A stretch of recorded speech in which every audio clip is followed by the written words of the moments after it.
In a world where war never ends, one man carries the weight of a generation, survivor of the battlefield, bringing you hard truths and hot lead, reviews from the locker, and trips to the meat grinder.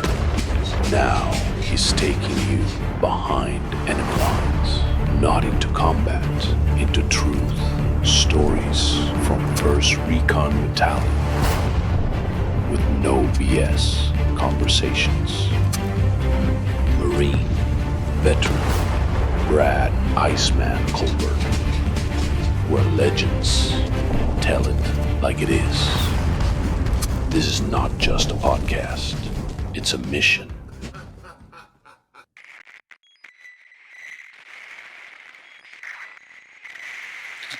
Hey, this is Brad Colbert with the Carry On Podcast. Welcome back. With me today, I have Dawn Herring, a clinician, a licensed marriage and family therapist who has over 20 decades of experience treating both military and law enforcement and is now segued into private practice.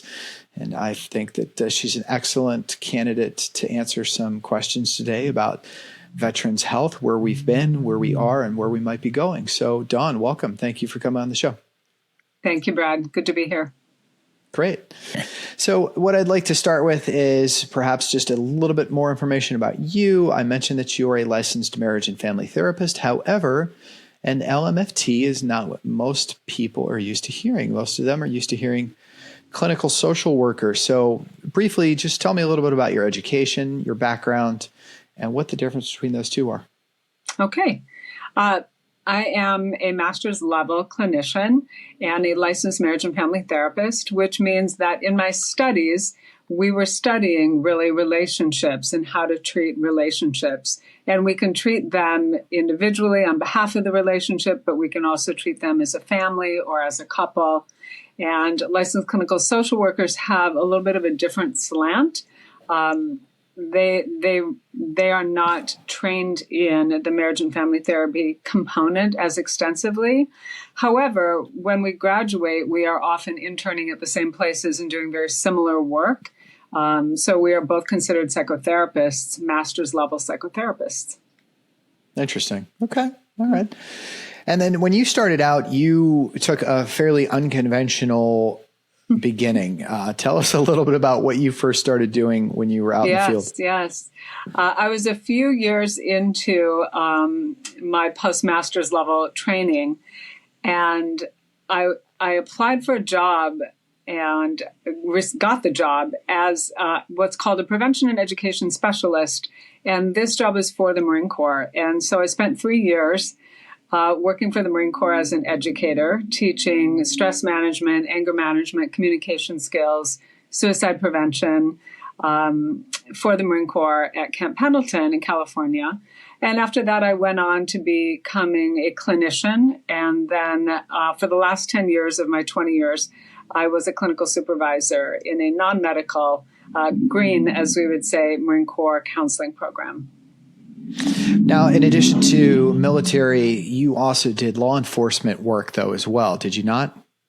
I do. I actually work with federal law enforcement now. And prior to that, I worked with county law enforcement. I worked with the sheriff's department as a contractor responding to cases that involved crimes against children or calls that involved children who may be experiencing trauma. So I think all of that sort of culminates into a large depth and breadth of exposure to trauma, treating trauma, recognizing it. And I think that is what qualifies you in my book as somebody that would be able to answer some questions about veterans' health. So let's get into it. What do you say? Sounds good. So 20 years of clinical practice, 20 years of being face-to-face with trauma, obviously not every day, but I think that you've had a chance to witness firsthand what veterans go through, what first responders go through. And as far as I've understood it in our private conversations, trauma doesn't discriminate. It doesn't care what your gender is, what your race is, your age, your background. It is very difficult to pin down any precursors. Is that correct? Correct. Absolutely. As some clients of mine would say, it would have been much easier if I would have been blind and had to wear sunglasses or walked with a cane. Then people could have seen my injury. But it's a very hidden injury. And that makes it far more difficult, I think, to be seen and heard accurately for our active duty and veterans.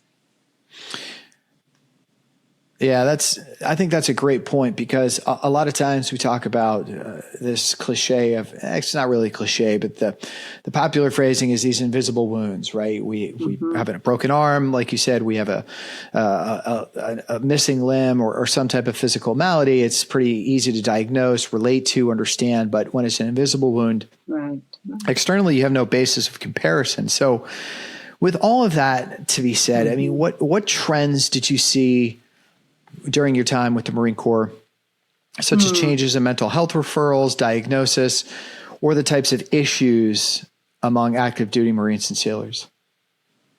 Well, I should also say that I had 7 years of broken time in which I was working solely with the civilian population.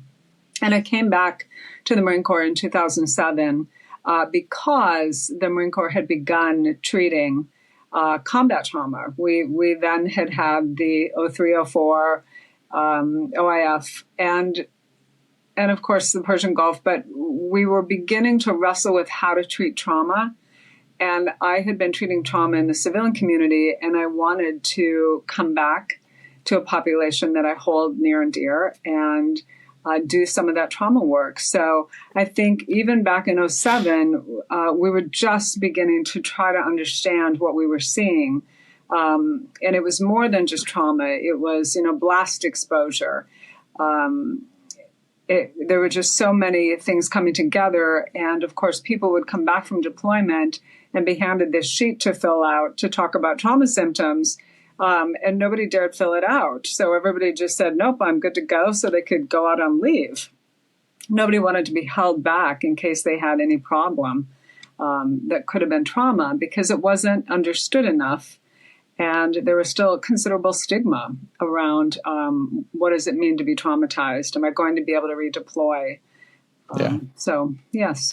It's because I experienced that same thing. Upon returning from deployments, there was always those 3 or 4 days of post-deployment classes, the reintegration classes, and the welcome back. And I always hated them, and I didn't want to do them. And it wasn't because I didn't want to engage, but it was very dismissive. I got it. I don't need the help. Thank you so much. I almost felt like they were just really touchy-feely beneath me. I just didn't need it. And I think that all too often is the tone that many of us take. And, we were talking about this privately.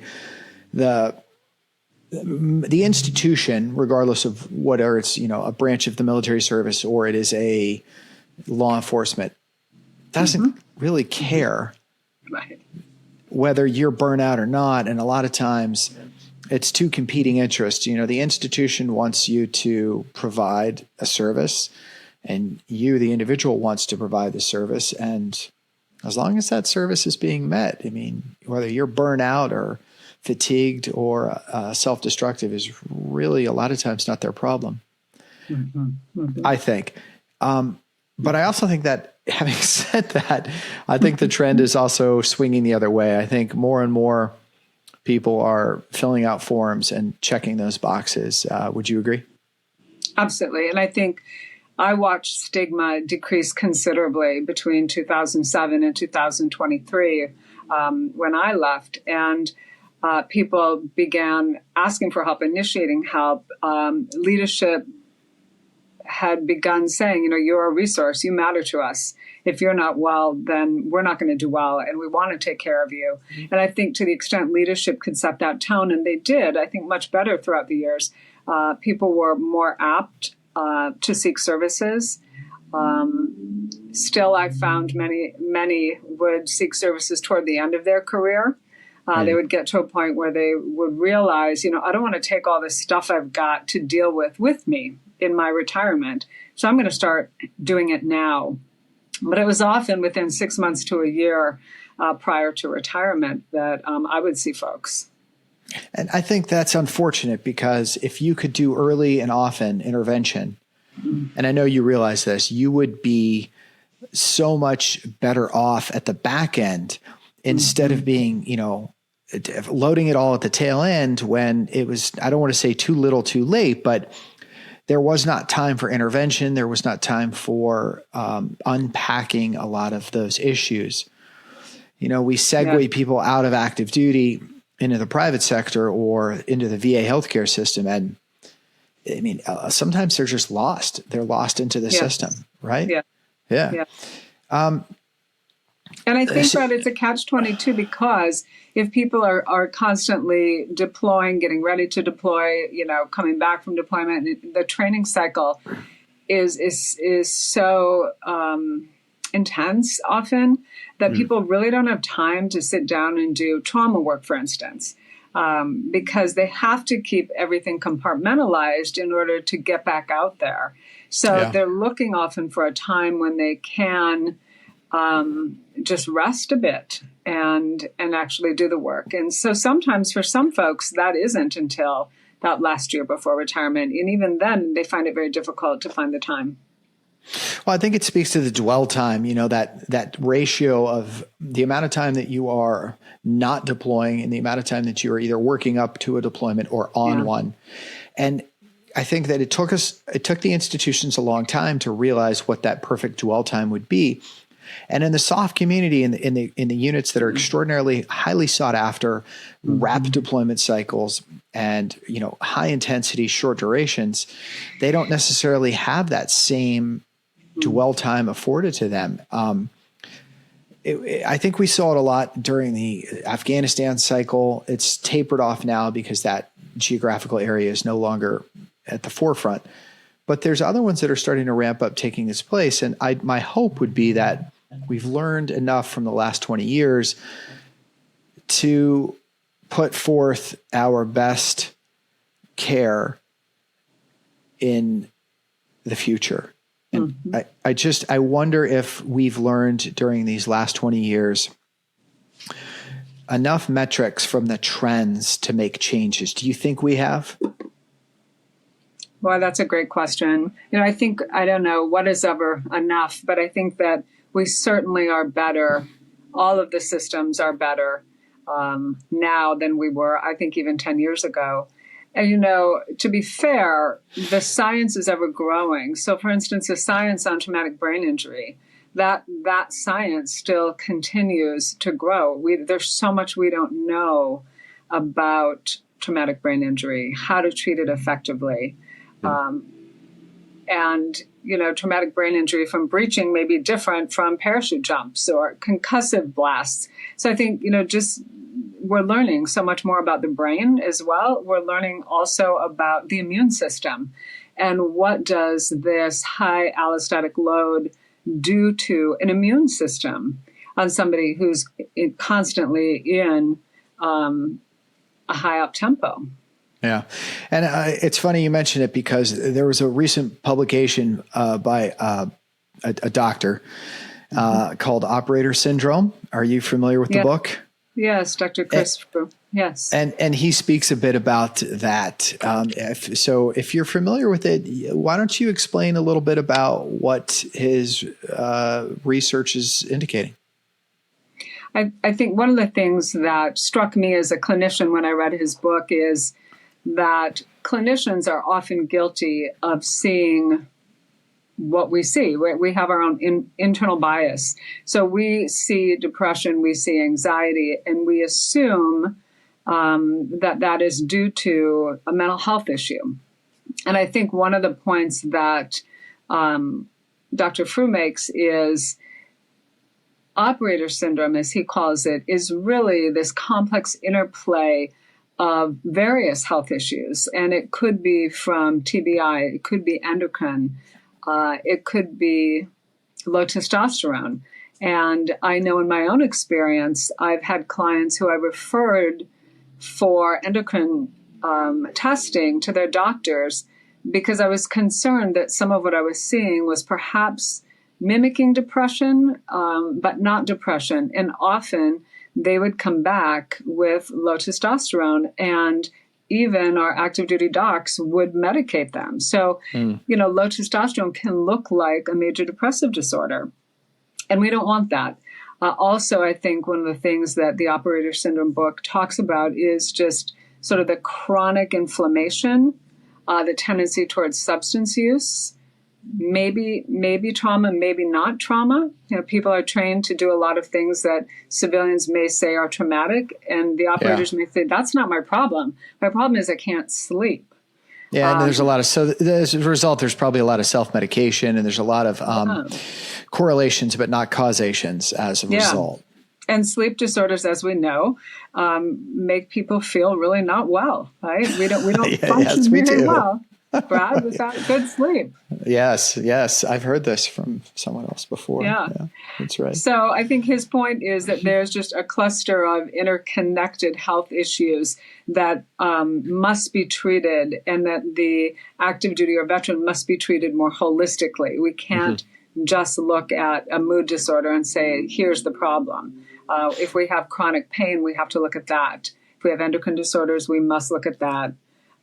Family and relationship stress, right, for the high up tempo operator in particular, but also, 20, 30-year active duty person is going to have had most often a lot of time away from their family for one reason or another.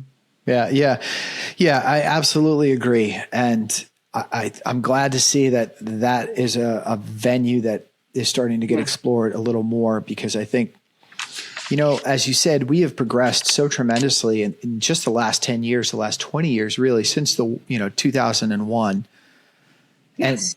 But then there are moments where you realize just how frighteningly naive we are about the mental health, about the brain, about physical trauma, emotional stress. And it's humbling in many ways to think that we're the most industrialized nation in the world, and yet we're babes in the woods when it comes to a lot of this stuff, right? Yes, absolutely. Yeah. Humbling as a clinician, for sure. Yeah. So, I was thinking a little bit about PTSD the other day, and we used to refer to it as shell shock, and a whole host of other names, from World War I all the way through Korea, Vietnam, World War II, all of it. And today we just codify it as PTSD. But in my recollection, one of my first exposures to what was now PTSD and what was then, shell shock was the movie Patton, where General Patton slaps the soldier in the hospital and says, "Well, you're nothing but a goddamn coward."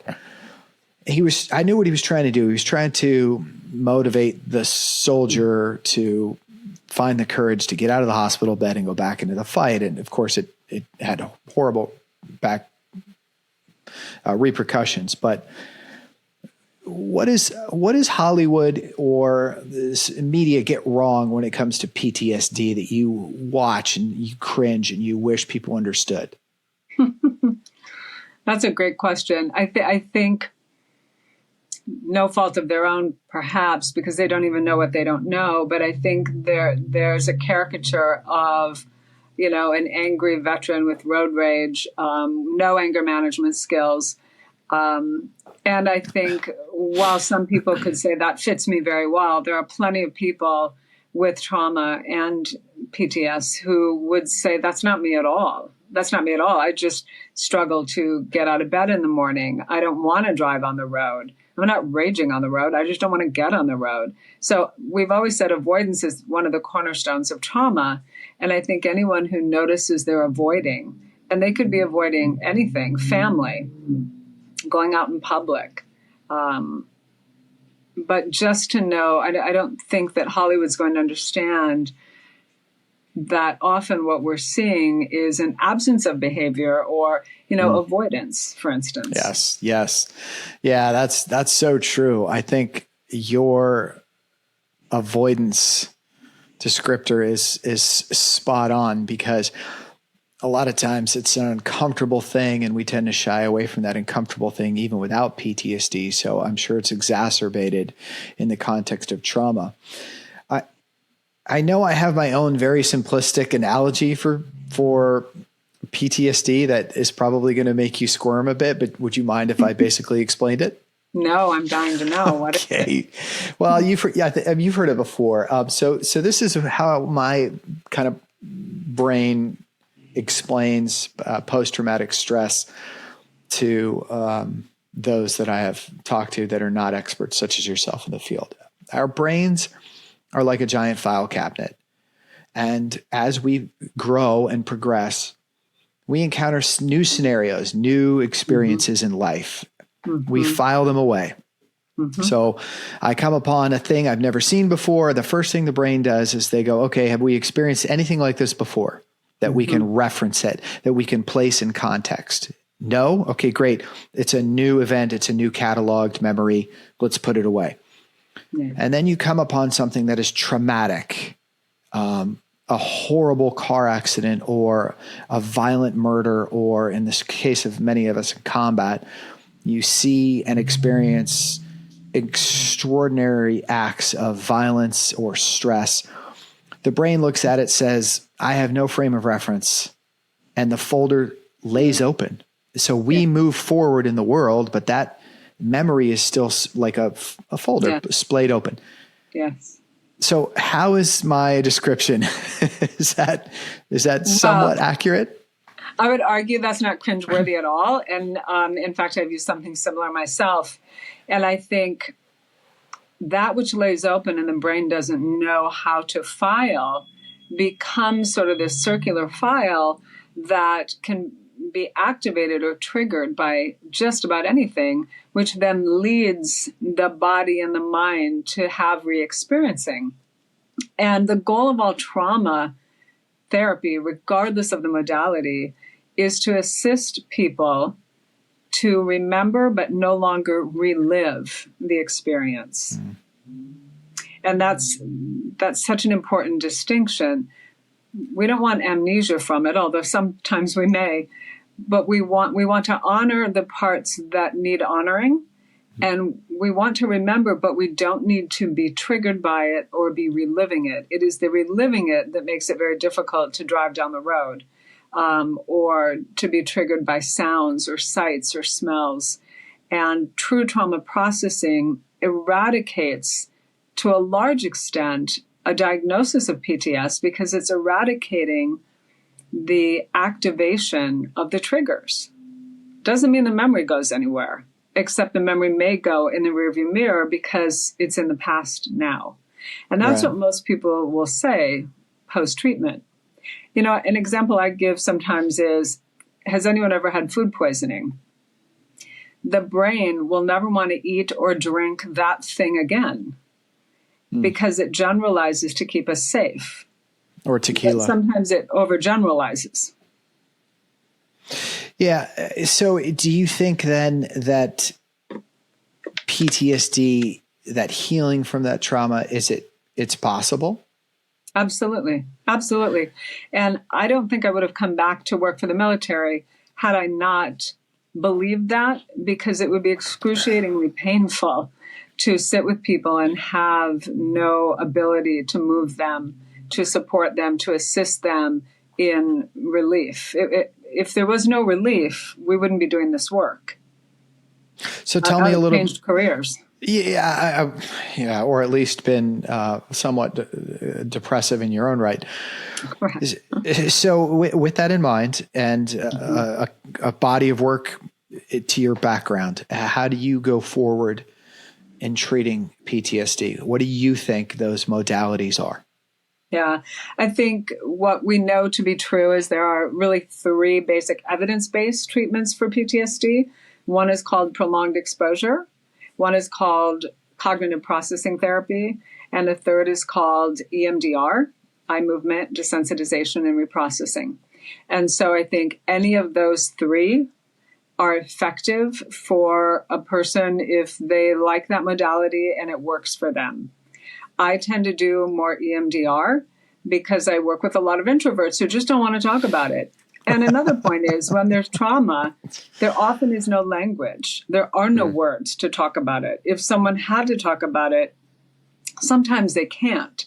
So you can't do true talk therapy for someone with trauma until you give them some coping skills and stabilize their fight-flight system.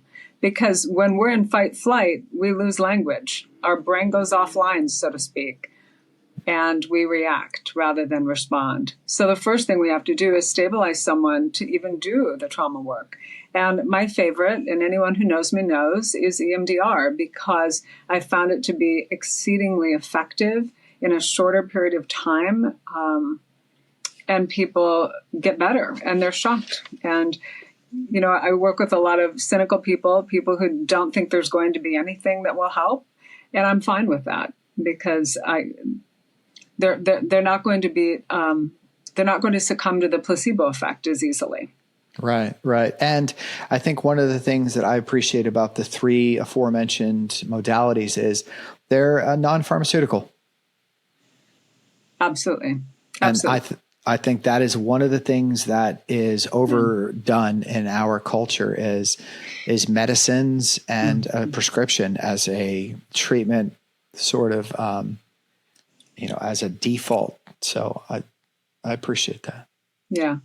And, there are times that I've recommended a client go speak to a physician about possible medication if I felt that their life was at risk or their functioning was so poor that we have to get some sleep on board before we can do trauma processing, or they're suicidal and we need to stabilize them before we do trauma processing.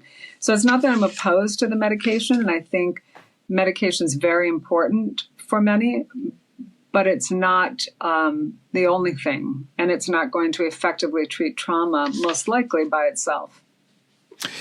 Yeah, I think that's an upstanding position to have. And when it comes to treating trauma, I think that EMDR has shown remarkable results. I understand that there's been some reticence in military medicine to incorporate it. I think that and I'm at the bleeding edge of my knowledge base here, so correct me if I wander off topic, but I think that most of the treatment protocols for clinicians has been CBT, cognitive behavior therapy, which, forgive me if I'm wrong, but doesn't have a great track record when it comes to treating trauma. Well, I think it depends upon who you ask. I find that there is a place for CBT, but within the EMDR model, there is some CBT components. But in addition to that, there are mind-body components, because trauma is not just in the mind, it's in the body. I think Bessel van der Kolk wrote the book, The Body Keeps the Score, to address how we can more effectively treat trauma.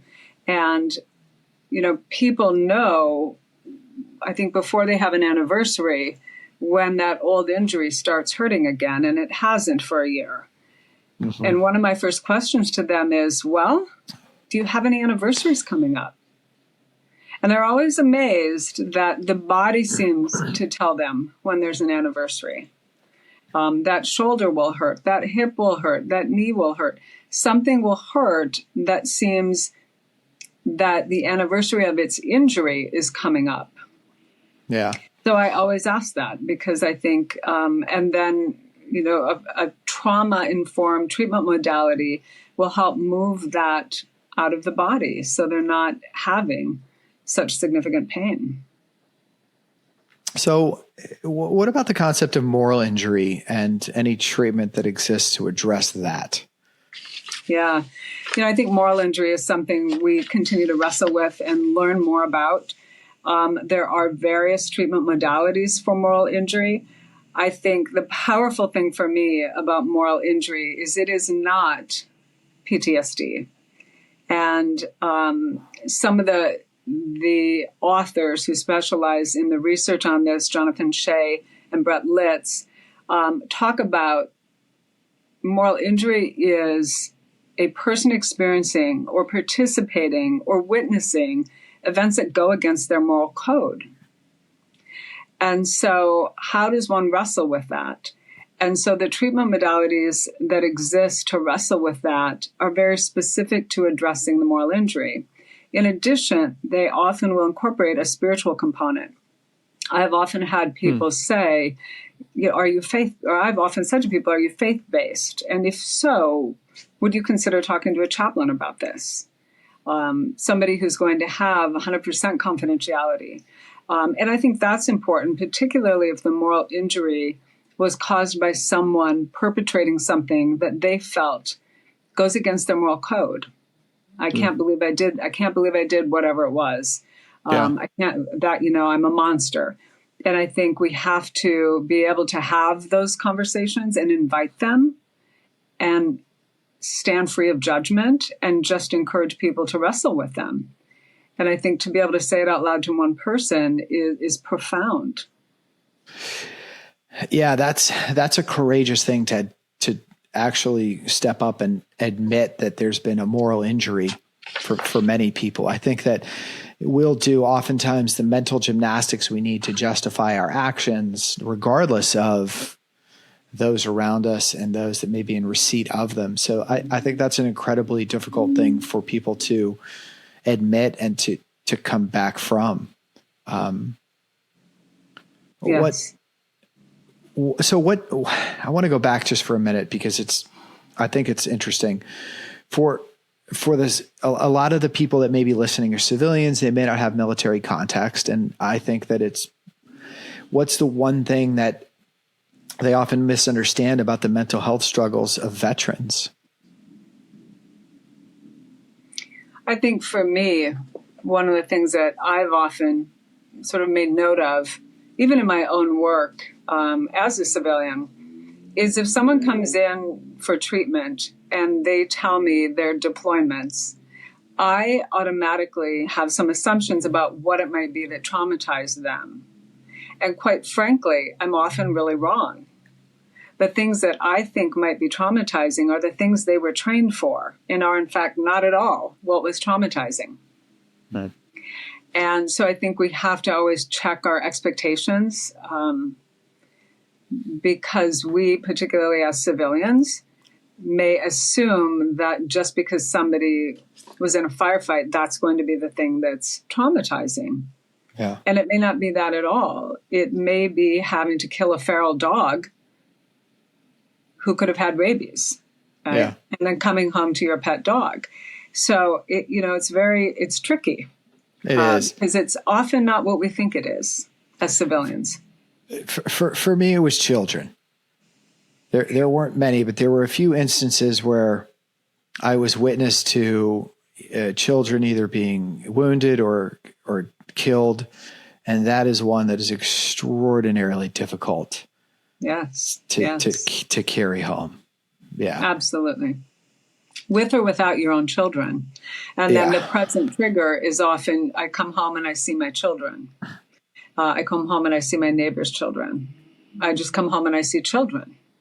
And it's a constant reminder, right? And people will say, I see it like it was yesterday. And that I see it like it was yesterday is that open file that hasn't gotten filed. That tells us that that's active trauma that hasn't been processed. People don't need to see it like it was yesterday forever. Yeah, I think that's a positive message and a reminder that this is not a life sentence. Correct. Correct. It doesn't have to be, but it's complicated. All the good problems are complicated. They are. But so that covers. We've talked a lot about military. We've talked a little about law enforcement. However, recently you've been working with U.S. Forestry Service, Bureau of Land Management, National Park Service staff. And so how do these experiences compare in terms of culture and needs and challenges to the military? Well, I think one of the things that's similar is all of the, whether it's fire personnel, law enforcement, or military, these are all men and women who are used to going in to the fire rather than leaving, rather than retreating, whether that's a literal fire or a proverbial fire. These are people who are used to going in to the risk, not driving by the risk or avoiding the risk or calling 911 for someone else to handle the risk. So I think there's a component that makes each tribe very strong and very cohesive because they risk their lives every day in their own way. And they have their own trauma, and they have their own code of silence or suck it up. And I will say, in every arena in which I've been working, I see a tremendous growth in supportive leadership and a greater understanding of how important it is to take care of our people physically, mentally, emotionally, relationally. It's interesting that you mentioned the support system, because a lot of times I think we take for granted that trauma does not just affect the individual, it affects those that are in that individual's orbit. And that is, husbands, wives, mothers, fathers, children. Yes, absolutely. So how do you help families cope with the psychological effects that veterans may exhibit after deployment? I know you've been an educator, you've been a lecturer, you are currently a clinician, all with the green side. So yes, what do we do for our support network? Well, I think family members are often the first to seek help, and it is because they've sought help that they are encouraging their active duty or their veteran to seek help. And I would say this is regardless of gender. Families notice and have their finger on the pulse of how their active duty person or veteran is doing. And they have probably had very many conversations with this individual long before that individual seeks help. So I always encourage everybody to get help. I encourage the spouses and the partners to get help. I think also when the parents both are doing well, the children don't necessarily need therapy. They often respond very well to a shift in the family system becoming more stabilized. But there are times when I think it's important for the children to have therapy and for the family to have therapy. So depending upon who I'm working with, I may encourage the other person to come in the room and have a session. If I'm going to be doing trauma work with an active duty person or a retiree, I may say, first of all, does your spouse or partner know you're in therapy? Because some of them don't tell them. They say, Sure. Nope, they have no idea. I'm going to do this on my own. And some of them will tell them. And then I'll say, well, is he or she supportive? Are they willing to come in to just a session so that I can just share with them a little bit about what we might be doing in here and what you might benefit from on the other side? Right. And I've had many a spouse say, what should I do? What should I do to help? And I always say, your listening is the prescription. That's it. It's your listening. You're being available, and you're understanding what that individual may look like on the other side of trauma processing for a day or two. I think doing it alone is incredibly challenging. And you know this as being in the line of work that you're doing, but there's a reason why VFWs and other organizations are so wildly successful, because the one thing that many of us have, whether it's military or law enforcement or first responder, is that close-knit community, that family that you share all those hardships and bonds with. You segue out, you don't have it. And then you go home to your wife or your husband who you love dearly, but they just don't get it. They don't get it. Yeah. And so that becomes your new support system. So bringing them along this healing journey, I feel, is extremely important. I agree. Doing it alone it sucks. It sucks. And, some marriages aren't surviving, all of this. And so how do we help people find a new support system? How do we help them find a new tribe of people when they do retire? So that they have a tribe and they have some sense of purpose and meaning. And I think it's incredibly difficult to leave the military and to leave law enforcement and then just go it alone and sort of be invisible to the rest of the world. Yeah. And unfortunately, it's that, I think, invisibility that pushes many veterans to that final solution. And it's a sensitive subject, but if I may, I've lost a couple of people Yes. recently that didn't have to go. Yes. Yes. There was one of them, a good friend of mine who was an active duty Marine, and he also worked with me for the government. And the last Thanksgiving decided that was it. And he's just one of many that I've known in my circle, and of course one of thousands. So why is this suicide rate among veterans so high? And from your perspective,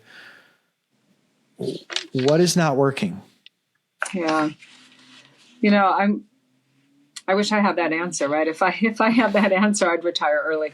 I think it's multifaceted.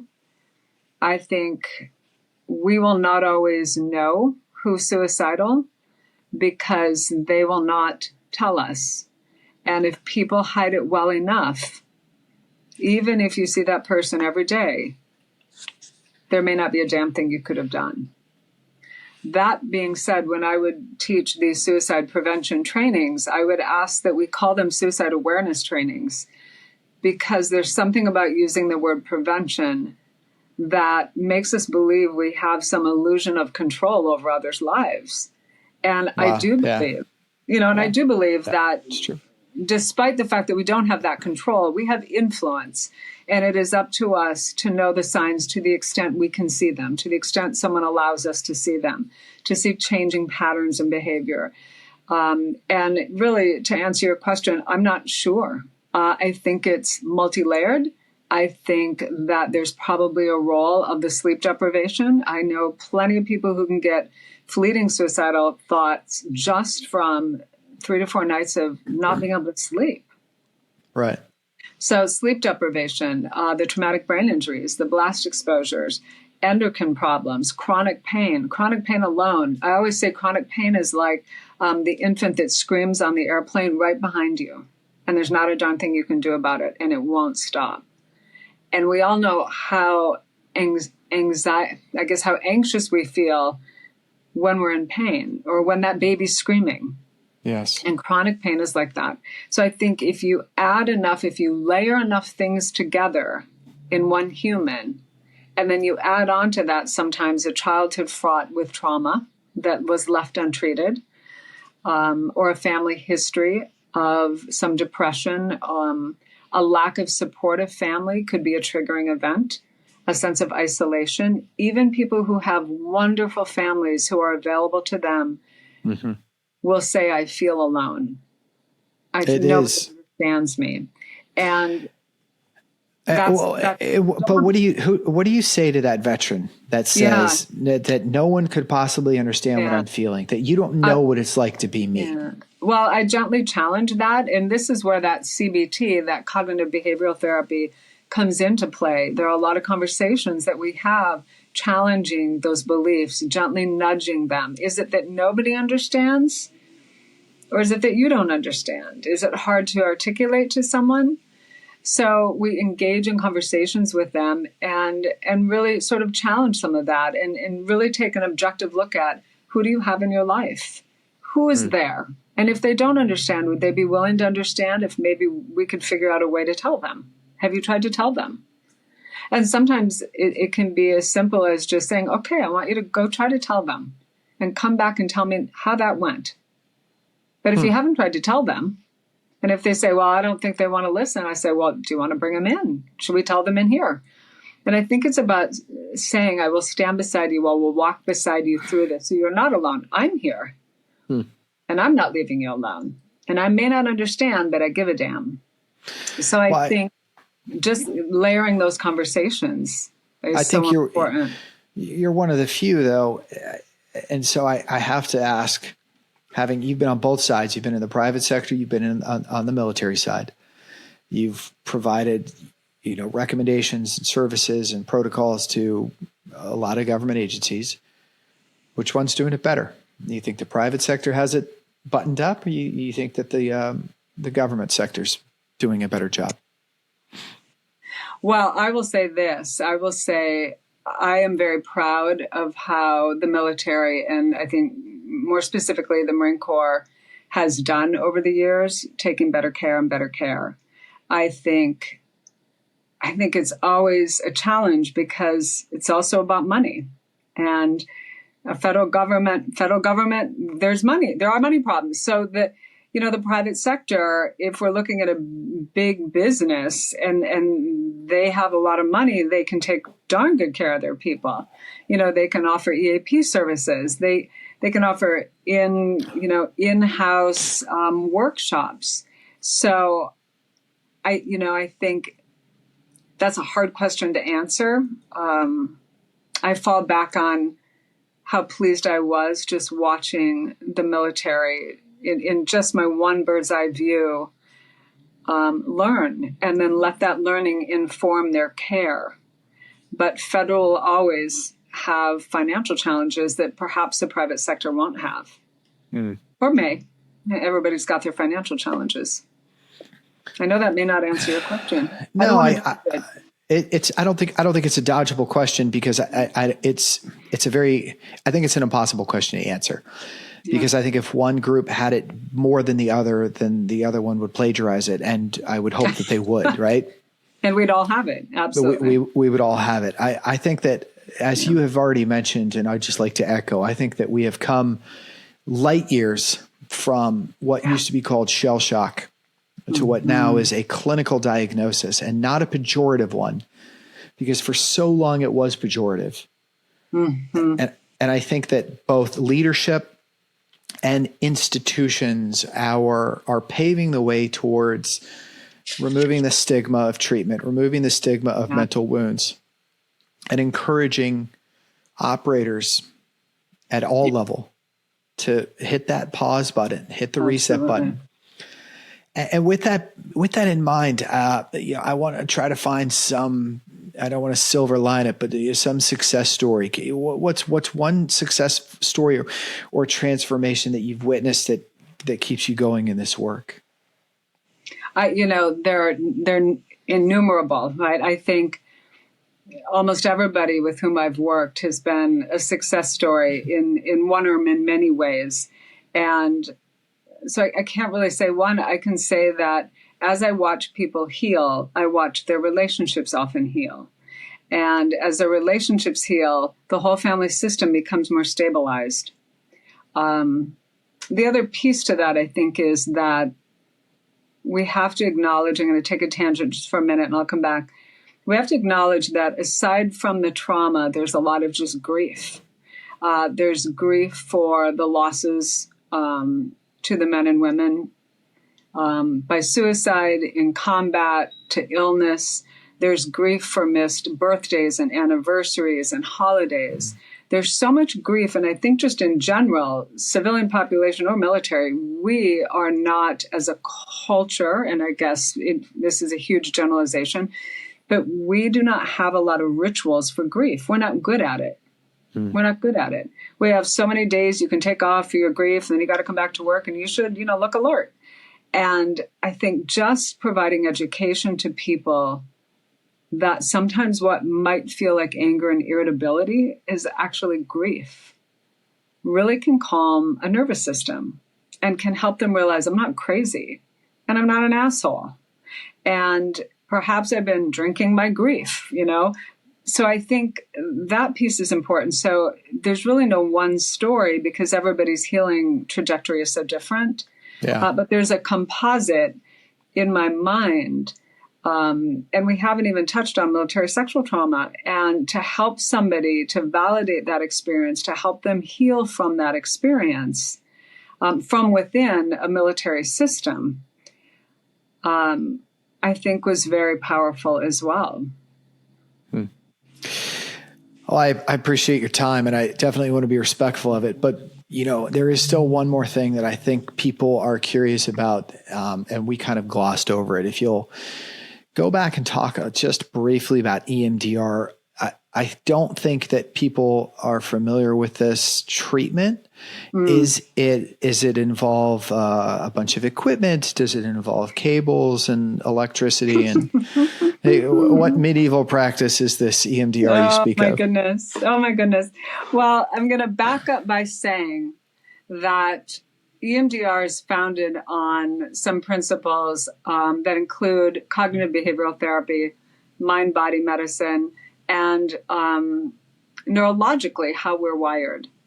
So when we're sleeping, if we get REM sleep, that stage of sleep is designed to help us make sense of day's events. It's why some people say, I had the craziest dream last night, and it seems seemingly unrelated, or it's parts of different things. But REM sleep involves rapid eye movements, which tells us that the body has been designed to heal itself when we apply what we call bilateral stimulation. And the way the body does that during sleep is with rapid eye movements left and right. So the founder of EMDR started studying this back in 1987 and found that rapid eye movements while awake can calm the body down. Slow eye movements can calm the body down. Rapid eye movements are more effective even at helping someone process. And I say it's kind of why when runners go for a run, in addition to the endorphins, they may come back and say, you know what? I solved that problem. I figured it out. I feel better. So what EMDR does is it uses that concept of the eye movements to say, all right, here we have a traumatic memory. And there are parts of it you can't even speak of. And I'm not even going to ask you to describe it. I don't need to know, but you know. And we have an entire protocol that asks about, what is the negative belief about yourself as you think about fill in the blank? Mm-hmm. And if it's a traumatic memory or if it's a moral injury memory, there's almost always a negative belief about the self. I'm a failure. It's my fault. I should have done better. And then we ask, what would you like to believe instead? What would be more accurate? What would your comrade say is more accurate? I did the best I could. I didn't have control. I didn't know. And so we link that negative belief to the memory. And I ask people, the protocol says, we ask people, how true does that positive belief feel? It's not my fault. And people will laugh and they'll say, not at all, not at all. And when you think about it, what emotions come up? And sometimes people have words for that and sometimes they don't. But as you're doing this, you're also... we're not doing anything yet. Now we're just setting the stage. Okay. And then I may say to them, where do you feel that in your body? And almost always people can remember a traumatic event and say, I feel it in my, you name it, my gut, my throat, my heart, my fists. And so then EMDR adds some form of bilateral stimulation. It may be tapping, holding buzzers. It may be doing eye movements using just your own eyes on if it's virtual, one could do that on their computer screen. Could be using a light bar. Different clinicians use different ways of doing this, but ultimately the way one does it has to be client informed. Right. Some clients want to hold the buzzer. Some clients want to use their eyes. I held the tappers. Did you hold the tappers? Yes. I held the tappers. People tend to love the tappers. I've had people come into therapy without EMDR and say, just let me hold those darn tappers. That's right. Because on slow, they're very calming. And so then we process through that memory. And what people will often say, even in one session, is when I go back and look at it in my mind now, it's quieter. My body's quieter. I feel lighter. Yes. And then they go home and sometimes for the first time in months, they get a decent night's sleep and they can't believe it. Right. So it assists the brain in processing more efficiently and effectively. So the brain is not left trying to sort this on its own, which of course, if it can't sort by day, and we're avoiding it, so it won't, it tries to sort by night.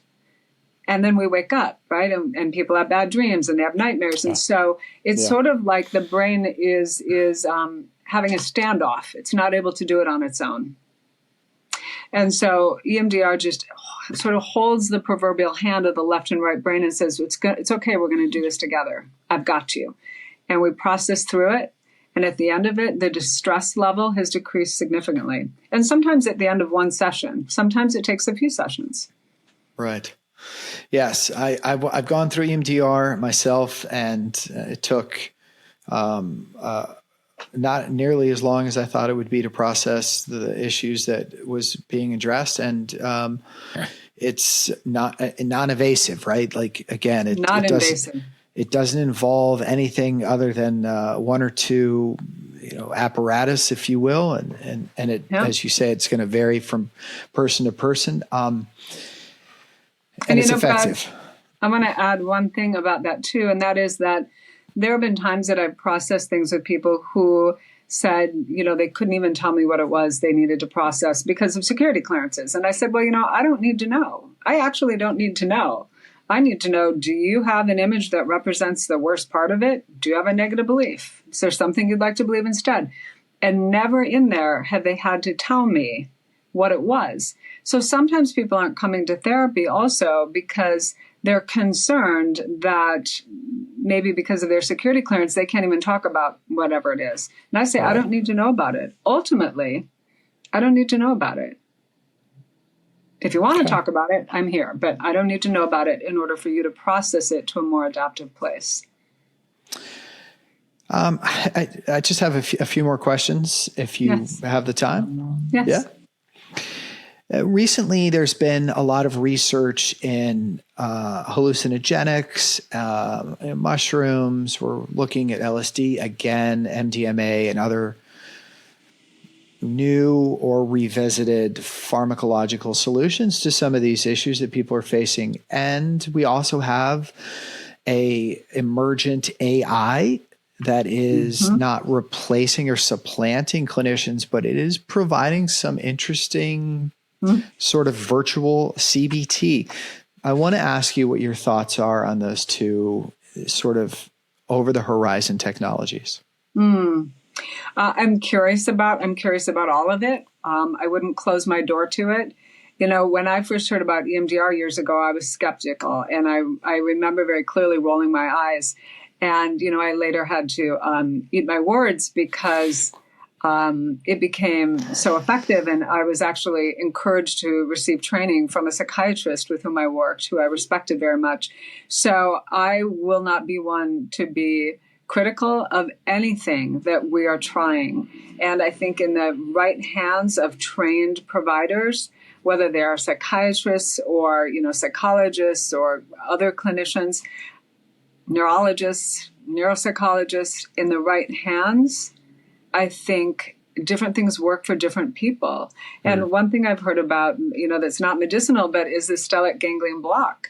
And that seems to work very, very well for resetting the nervous system. So you got to explain what that is, because I'm a little light on my, I don't know that I can well enough. But there is an injection made in the neck into the stellate ganglion, and there's a block. Whatever is injected, God, I'm going to butcher this, but the stellate ganglion block stops that fight flight. I always say it's like downshifting a car. It stops that hyperarousal from being so chronic when nothing else works. And the people who've had this and for whom it's worked have said, after that, I felt calm enough and ready enough to do my trauma processing. So it may not be a cure completely, but it helps people be more comfortable in their body and not want to exit. Does it also stop dissociative behaviors as well? That's a good question. I don't know. I would suspect it could, because if we're not in hyperarousal, we're not going to tend to dissociate, right? Which would allow your EMDR treatment protocol to move forward. Yes, more quickly, perhaps. Interesting. So there are so many things on the horizon, and I think my advice to people is do your research, talk to people who do this work, ask them, how many people have they treated in whatever it is that you're curious about and considering, because I think that matters too. We need to be mindful of the experience of the practitioners, especially when we're dealing with newer modalities of treatment. Right. So it's been a heavy topic, and this is definitely a serious subject, but it's also the one that's carried the most impacts to a lot of men and women. So what would you say then, if you could say something to a veteran that's maybe out there struggling, that doesn't want to come forward, that is dealing with this alone? I would say there's hope. I think it's as simple as that. I would say there's hope. You can get better. You absolutely will get better. And often people think, I'm going to be the one for whom no treatment works. And I say, okay, well, I like a challenge. Let's do this. Let's see. But I would say you can get better. It is super important to find a provider that you feel comfortable with, that you feel cares, that you feel is competent, that you feel sees and hears you accurately.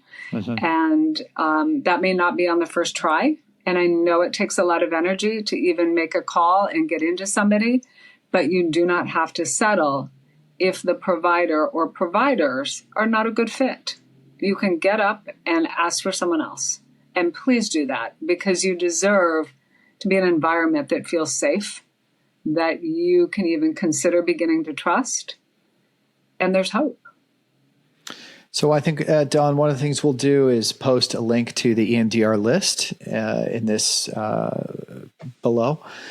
But what about those that may want to connect with you or learn more about your work? Do you have a website that I could I will give you that as well to post, so people can have access to me as well. Yes.